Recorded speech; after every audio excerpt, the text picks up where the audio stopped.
Pak Dasko, tuan rumah Mas Giono sebagai direktur, Pak Prabowo yang sama-sama kita harapkan, para senior yang hadir pada malam ini, para pimpinan partai politik dan juga para akademisi, hadirin yang berbahagia. Saya juga tadi Pak Prabowo bilang, kamu ngomong sebentar. Saya banyak sekali sebenarnya ingin saya katakan. Dan memang forum malam ini penuh misteri juga. Di sesi awal tadi saya lihat mood orang tuh ingin mendengar sesuatu yang agak politik. Tapi sangat akademis tadi, luar biasa forumnya. Pak Prabowo tadi menyampaikan beberapa slide dan pandangan, dan khususnya di bidang ekonomi. Jadi saya teringat bahwa Pak Prabowo adalah cucu dari Pak Margono, kemudian anak dari Pak Mitro. Tahun 51 beliau menjadi dekan Fakultas Ekonomi UI, sekaligus sebagai pendiri. Dan kira-kira 20 tahun atau 40 tahun kemudian saya menjadi mahasiswa di Fakultas Ekonomi UI juga. Dan tentu ada kebanggaan tersendiri bahwa saya bisa tersambung dengan pendiri dari tempat saya kuliah, yaitu Pak Prabowo. Makanya sejak tahun 94 saya ingat saya ketemu dengan Pak Prabowo dalam beberapa pidato beliau. Saya kira kalau kita berbicara ekonomi, mungkin di antara para politisi sekarang ini yang meskipun Pak Prabowo backgroundnya itu adalah seorang militer, Pak Prabowo termasuk yang sangat literate terhadap masalah ekonomi ini. Sangat mengerti dunia ekonomi ini.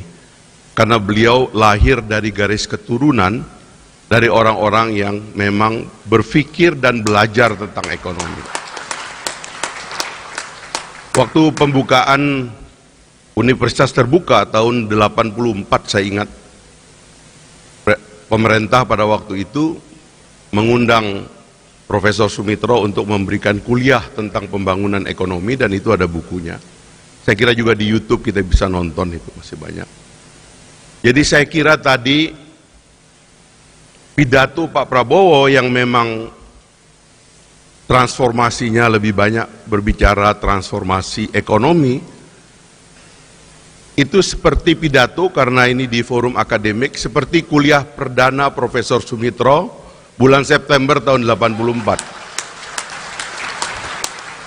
di depan mahasiswa Universitas Terbuka dan dihadiri oleh Presiden Soeharto pada saat pidato atau kuliah perdananya itu. Jadi Pak Prabowo saya kira sangat tersambung dengan isu ekonomi, karena itulah beliau berani mengajukan komitmen kita secara nasional untuk kembali ke jalan tengah. Karena Pancasila adalah ideologi pertengahan. Bung Hatta, pendiri bangsa, dalam bukunya tentang dinamika ekonomi Indonesia ke depan, beliau memakai istilah mendayung di antara dua karang. Melihat pertarungan antara dunia liberalisme dengan dunia sosialisme yang begitu hebat, beliau mengatakan kita mendayung di antara dua karang.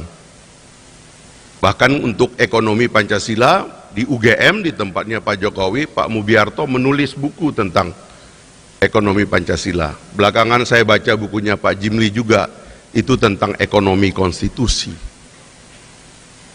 Jadi memang ada banyak yang kita perlukan untuk mengembalikan jiwa dari perekonomian nasional kita.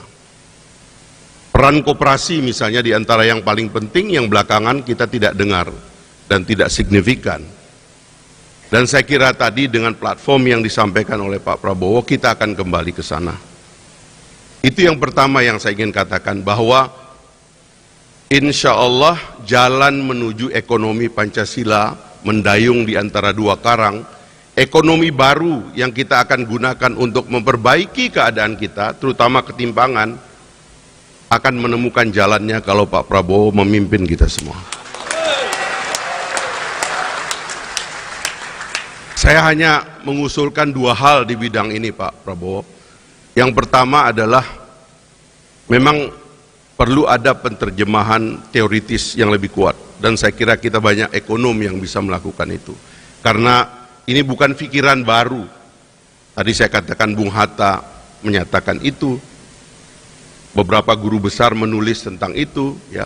Tadi saya katakan Pak Jimli juga menulis tentang itu. Bagaimana mengkonstruksi ekonomi Pancasila dalam kebijakan moneter dan fiskal yang lebih real, saya kira itu tantangan teoritis yang harus kita kerjakan, dan tadi tim yang disebut oleh Pak Prabowo tentu akan berbicara menuntaskan ini sebelum masa 2024 nanti. Nah, yang kedua adalah menurut saya ini agak praktis, meyakinkan kepada pemain besar bahwa jalan tengah, ekonomi jalan tengah bukan tentang mematikan yang besar, tetapi memberikan porsi permainan kepada yang besar untuk terus menjadi besar, sehingga memiliki manfaat besar kepada masyarakat umum, sambil memperkuat yang berada di bawah untuk menjadi pemain yang lebih kuat. Saya mengatakan ini karena dari forum ini, saya tidak melihat ada wakil dari pemain-pemain besar ini, Pak Prabowo. Ya. Kebanyakan kita ini UKM di sini saya lihat ini. Tapi saya khawatir kalau yang besar ini salah paham kepada Pak Prabowo, nanti mereka takut kehilangan hartanya. Katakan kepada mereka, ekonomi Pancasila jalan tengah bukan tentang mengerdilkan yang besar, tetapi dengan menguatkan tulang punggung masyarakat banyak kita. Karena itu adalah basis bagi pertumbuhan dan kekuatan nasional kita ke depan. Ekonomi kita harus melibatkan sebanyak mungkin orang, jangan ada yang jadi penonton. Karena itu saya mengapresiasi terminologi yang dilahirkan oleh Pak Prabowo tadi. Mungkin ini terminologi yang secara keras dinyaringkan malam ini dan akan menjadi terminologi politik dan juga mungkin terminologi akademik, yaitu Jokowinomics. Saya lebih baik mengatakan, Pak Prabowo, Jokowinomics itu adalah, kalau kita mau lengkapkan, karena di antara semua anggota kabinet yang saya lihat agak matang memberikan argumen kepada apa yang dilakukan oleh Pak Jokowi, maka Jokowinomics adalah Prabowonomics.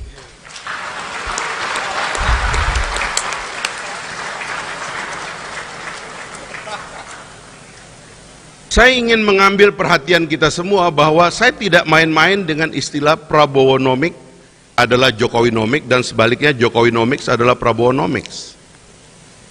Karena tahun 2019,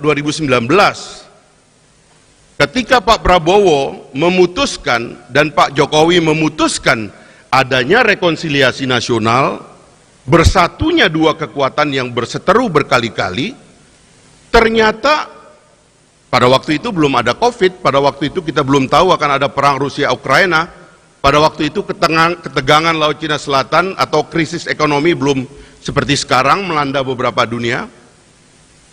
Tetapi kemudian alhamdulillah dua tokoh terpanggil jiwanya untuk mau duduk bersama dan melakukan rekonsiliasi besar, sehingga terjadi kekompakan yang luar biasa yang menyebabkan kita lolos dari krisis, menghadapi COVID. Bahkan sekarang ini kita menghadapi ancaman dari adanya instabilitas global karena perang, adalah karena dua orang ini menurut saya mendapat hidayah dari Allah untuk menyatu. Itu tidak gampang, Pak, dan jangan dianggap main-main.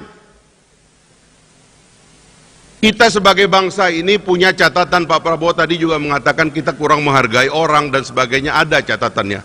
Bahkan saya mengatakan, saya melihat di dalam sejarah dari generasi ke generasi kepemimpinan terputus. Bahkan kalau dari zaman penjajahan dulu atau dari zaman feodal dulu, bahkan sisa-sisa kerajaan kita hilangkan. Dari penjajahan dulu, kemarin saya lihat ada riset di media tentang kenapa sisa-sisa Belanda di Indonesia nggak ada. Bahasanya tidak dipakai, padahal katanya menjajah 350 tahun. Putus. Orde lama ke orde baru, putus. Presidennya juga dalam pesakitan. Orde baru, putus. Kita mau menghapus seolah-olah Pak Harto, Bung Karno nggak ada jasanya. Kepemimpinan seterusnya juga demikian, putus. Bahkan sekarang dalam situasi kebebasan ini, kita mengentertain kebebasan untuk melanggengkan konflik. Tetapi alhamdulillah Pak Prabowo dan Pak Jokowi bersatu dalam satu kekuatan, kemudian mencoba menyatukan elit Indonesia. Ada masalah besar di depan kita, jangan lagi bertengkar. Mari kita song-song masa depan Indonesia dan kesempatan Indonesia menjadi bangsa besar. Jadi koalisi Pak Prabowo dengan Pak Jokowi bukan insiden. Dia adalah monumen yang harus dirayakan dan dipertahankan. Saya ini generasi yang suka bertengkar, pemberontak juga. Ini gara-gara suka dengar pidato Pak Prabowo juga dulu. Tapi sebagai generasi muda saya juga ngeri juga. Kalau kita mengentertain pertengkaran ini terus-menerus, secara dangkal, orang lain sudah kemana, kita akan kemana. Jadi menurut saya, karena itu saya ingin Jokowinomics adalah Prabowonomics. Karena rekonsiliasi telah terjadi. Dan saya ingin mengucapkan terima kasih kepada Pak Jokowi juga, secara langsung atau tidak langsung, menginspirasi kembalinya koalisi besar. Saya pernah bertemu dengan Pak Jokowi dan mengatakan, Pak, dari Pak Harto ke kita putus, Pak. Bahkan juga dari Bung Karno putus. Waktu Pak Harto turun tidak ada proses pewarisan yang mantap, sehingga kita bertengkar. Generasi kami, angkatan 98, tidak paham dengan orang-orang tua kita, sehingga kita bertengkar, pecah kita. Kita mulai banyak hal dari nol. Bahkan Pak Prabowo adalah manusia sejarah yang menyaksikan dari dekat. Dan beliau juga menjadi salah satu yang merasakan bagaimana keterputusan ini tidak baik bagi kita semua. Dengan segala apa yang beliau rasakan.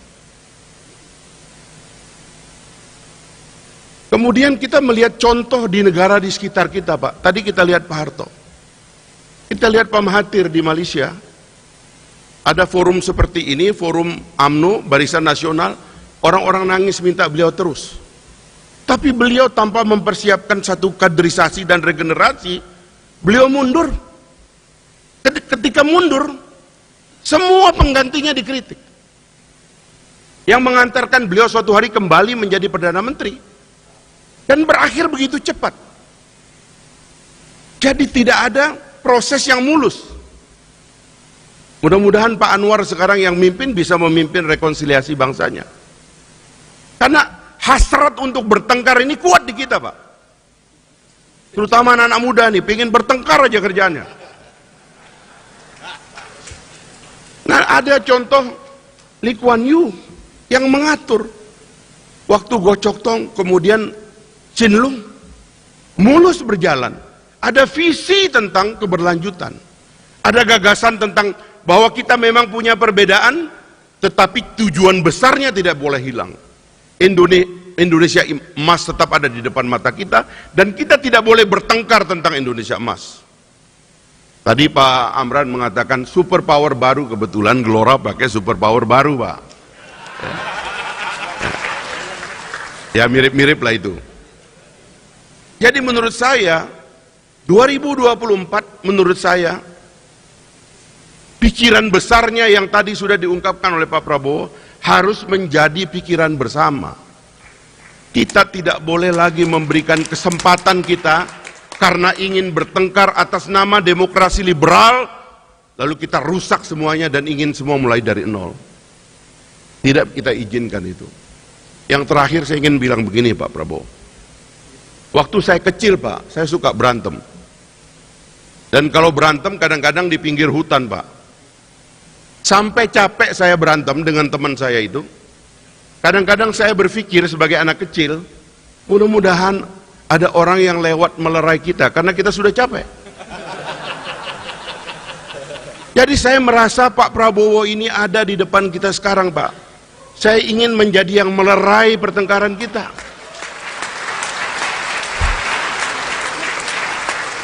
Sehingga seperti Bapak katakan tadi, kita ajak semua orang. Tapi jangan juga terlalu semua, nanti nggak ada lawannya Pak. Ya. Nanti, ya kan? Ini lawan kota kosong nanti nih Pak Yusril. Gimana nyari konstitusinya jadi Pak Yusril, Pak Jimli susah nanti. Ya maksudnya, ini waktu untuk membesarkan hati. Dan saya mohon di kesempatan ini, Pak Prabowo dan Pak Jokowi tidak boleh melepas transisi ini secara tidak melihat bagaimana kelanjutannya. Kita bukan tidak paham demokrasi, kita bukan tidak paham check and balances, kita tidak paham makna oposisi, tapi yang sedang kita pikirkan adalah di luar sana ada ancaman, dunia tidak sedang baik-baik saja. Ada ancaman geopolitik yang besar yang bisa turun ke kita. Satu bangsa harus punya hasrat yang kuat untuk bersatu, sebab tidak ada yang kuat dan menjadi besar kalau dia tidak bersatu. Maka Pak Prabowo, kami yang muda-muda ini alhamdulillah melihat apa yang terjadi sekarang ini, besarkanlah hati Bapak, lapangkanlah dada Bapak, luaskanlah penerimaan Bapak kepada siapapun. Karena kemarin-kemarin itu banyak yang salah paham, sekarang sudah mulai kembali ke jalan yang benar Pak. Ya.